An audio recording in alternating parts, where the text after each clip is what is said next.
Au nom du Père et du Fils et du Saint-Esprit. Amen.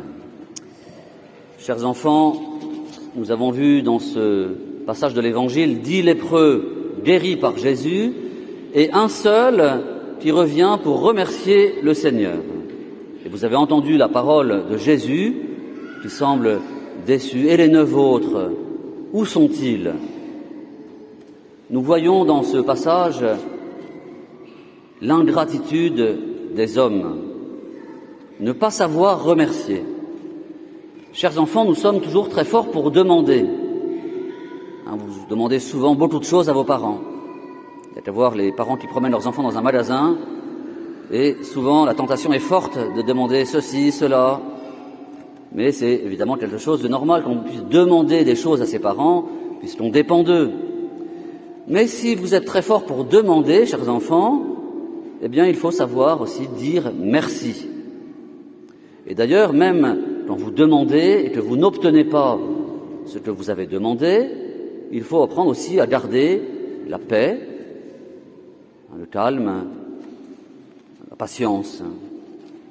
Mais des enfants qui ne savent pas dire « s'il vous plaît » et qui ne savent pas dire « merci », eh bien on n'a pas tellement envie de leur donner ce qu'ils demandent. Je pense que vos parents vous l'ont souvent dit.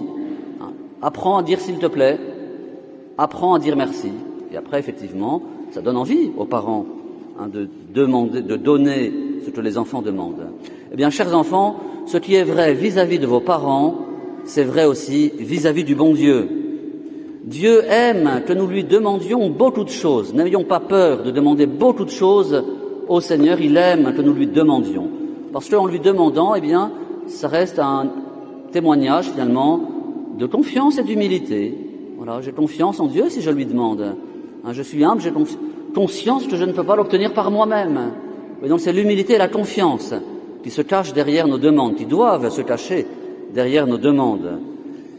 Et d'ailleurs, Dieu aime tellement que nous lui demandions des choses que dans la prière parfaite, la prière que Jésus a enseignée à ses apôtres, le modèle de toute prière, qu'est le Notre Père, eh bien il y a 7 demandes. Si vous relisez attentivement le Notre Père, vous verrez qu'il y a 7 demandes dans le Notre Père et elles sont hiérarchisées, les plus importantes d'abord et les moins importantes avant. La gloire de Dieu avant et ensuite nos besoins après. Eh bien oui, chers enfants, demandons à Dieu beaucoup de choses, mais d'abord les choses les plus importantes. Et aujourd'hui, l'Église nous fait demander à Dieu, dans la collecte de cette messe, la foi, l'espérance et la charité. Ce sont les 3 vertus théologales qui nous unissent vraiment à Dieu, les plus importantes. Oui, demandons la foi, l'espérance et la charité, et après nous pouvons demander d'autres choses, mais commencer par les plus importantes. Et en demandant la charité, l'amour de Dieu et du prochain, eh bien nous demandons en même temps la détestation du péché, puisque le péché est ce qui offense Dieu. Donc si j'aime Dieu, eh bien je dois détester tout ce qui lui fait de la peine. Et c'est le cas du péché. Comme le lépreux, disons à Dieu, Seigneur, aie pitié de moi.